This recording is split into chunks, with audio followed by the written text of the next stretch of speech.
If I can't go down rocking, I ain't gonna go down at all. And that's how it is, folks. All right. I've enjoyed myself here today.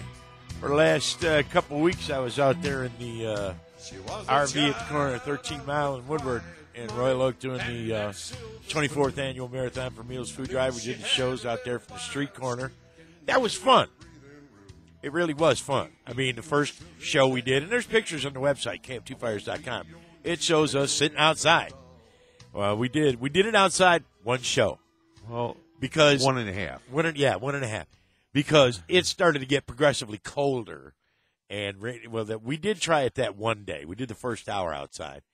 And by the time we got done, there was about a quarter of an inch of snow over all the equipment, and it was snowing sideways, and it was bloody cold.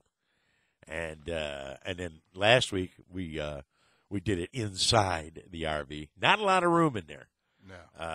As it Not were. when there's 12 guys in there. Right.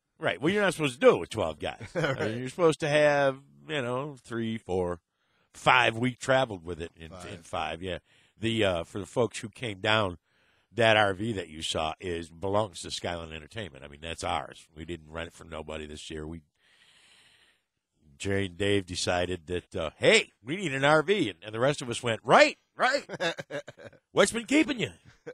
So they went out and got that. And then we took that up to, it was Dave and Jerry and me and Mike and a wild and crazy Marine.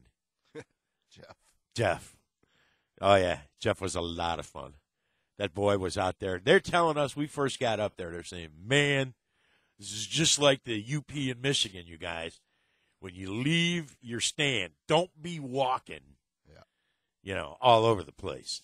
Jeff, he'd sit out in the stand for an hour, 45 minutes, and then he'd go out and just walk around. Had no compass, no nothing. And he would wind up back and he'd talk to all these different, we thought we were alone up there. He's like, nah, man, I talked to these guys who are hunting guys way back off, a few hundred yards off the beaten path. And if there is a Bigfoot out there, it definitely lives in that area. Boy, what a beautiful. I mean, it's just. I can't wait to go back there. Yeah, it's definitely cool. Mike and I we spent a day. We spent a half a day at a blind at a couple of where there was a ground blind that I went into, and then Mike went up and got him like 12 feet above the ground. He was going to shoot film, and the fishing there was just so awesome. We were like, what are we doing? But we had to wait for the guide to come, and the guide is the only one who knows where we're at. Right. This is the size of Wayne, Oakland, and Macomb County. It is. We're out in the middle of nowhere, dude. I mean, in the middle of nowhere. I just remember a couple times we'd look on the map and be like, yeah, let's try getting way up there. And we'd get a quarter of our way. I'm like, we're running out of gas. It's 3 hours. Yeah, we're almost out of gas. It's 3 hours later, and we're still not making it there. So that's how much is around there. I've got to pull some pictures off my camera. There was a beaver hut that was the biggest I've ever seen in my life. It was 20 some odd feet across. It was probably 7 feet tall. So, I mean, it was huge. As a mansion. It was a huge beaver mansion. Oh, absolutely. Beaver estate. We didn't see any animals. But I've never seen a beaver hut. That was huge. They went condo up there in Canada.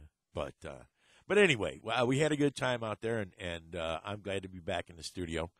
I would like to thank my guests today, Joe Reamer, captain of the Looney Tunes Charters, and did a little ice fishing rap about Saginaw Bay. We're going to have information up on the website of how you can get a hold of him, find out where some of his seminars are. Captain Dan from Lakeside out there at 10 and Jefferson. Always a pleasure to have Dan in. And we also had our friends from Trigicon on. Mr. Munson from Trigicon. Yeah, and that was very cool.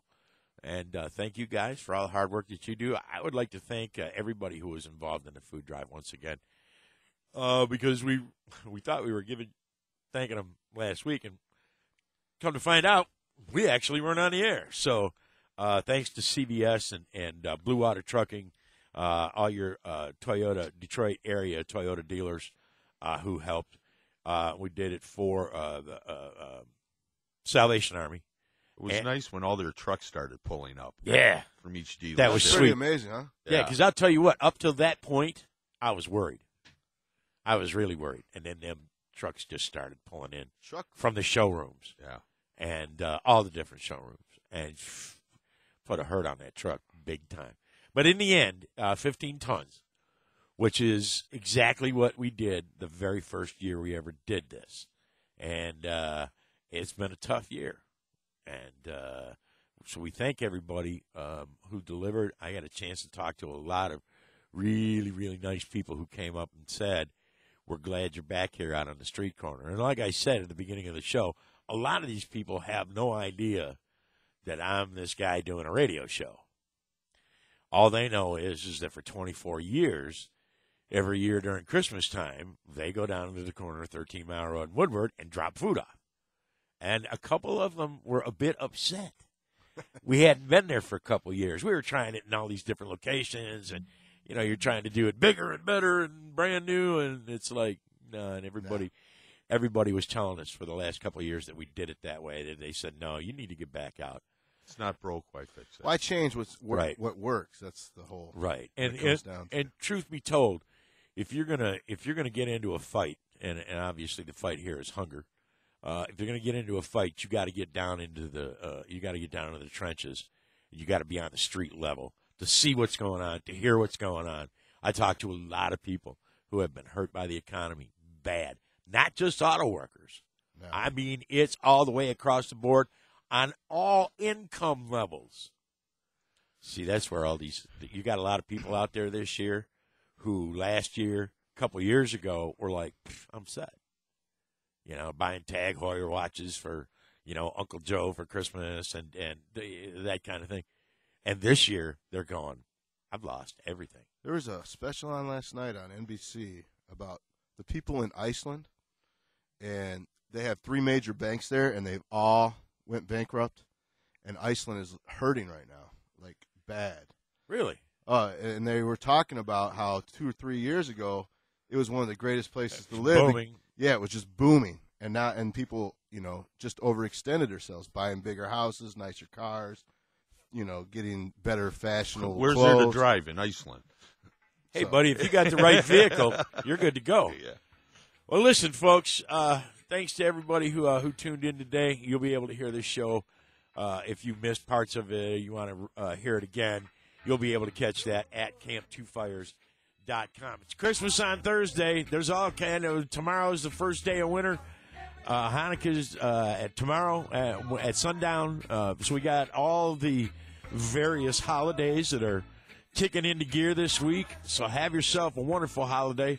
You know, Merry Christmas, Happy Kwanzaa, all those things. And we hope you have a good one. And, you know, while you're cruising through the week and you're doing your shopping and you're getting pushed and shoved and people tailgating and all this and that, and you feel like you've been shoved into a corner, just remember, there's only 2 things in life that really absolutely matter, and that's true love and homegrown tomatoes. We'll see you again next week.